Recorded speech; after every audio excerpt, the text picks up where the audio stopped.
চলতি নভেম্বর মাসে বঙ্গোপসাগরে 1 থেকে 3টি লঘুচাপ সৃষ্টি হতে পারে, যার মধ্যে একটি নিম্নচাপ ঘূর্ণিঝড়ের রূপ নিতে পারে বলে জানিয়েছে আবহাওয়া অফিস।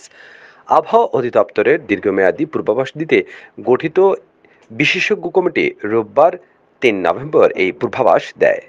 অধিদপ্তরের ঢাকার ঝড় সতর্কীকরণ কেন্দ্রে ভিডিও কনফারেন্সের মাধ্যমে কমিটির নিয়মিত এই বৈঠক হয়। অধিদপ্তরের পরিচালক ও বিশেষজ্ঞ কমিটির চেয়ারম্যান মোহাম্মদ সাদেকুল আলম এই তথ্য দেন। পূর্বাভাসে বলা হয়েছে, সামগ্রিকভাবে এ মাসে দেশে স্বাভাবিক বৃষ্টিপাতের সম্ভাবনা আছে। এছাড়াও দিন ও রাতের তাপমাত্রা স্বাভাবিকের চেয়ে 1 থেকে 2 ডিগ্রি সেলসিয়াস বেশি থাকতে পারে, তবে তাপমাত্রা ক্রমান্বয়ে হ্রাস পেতে পারে। মাসব্যাপী এই পূর্বাভাসে বলা হয়, এ মাসে সারা দেশে ভোর রাত থেকে সকাল পর্যন্ত হালকা থেকে মাঝারি ধরনের কুয়াশা এবং নদী অববাহিকায় কোথাও কোথাও মাঝারি ঘন কুয়াশা পড়তে পারে। অন্যদিকে নভেম্বর মাসে দেশের প্রধান নদ নদীসমূহের স্বাভাবিক প্রবাহ বিরাজমান থাকতে পারে।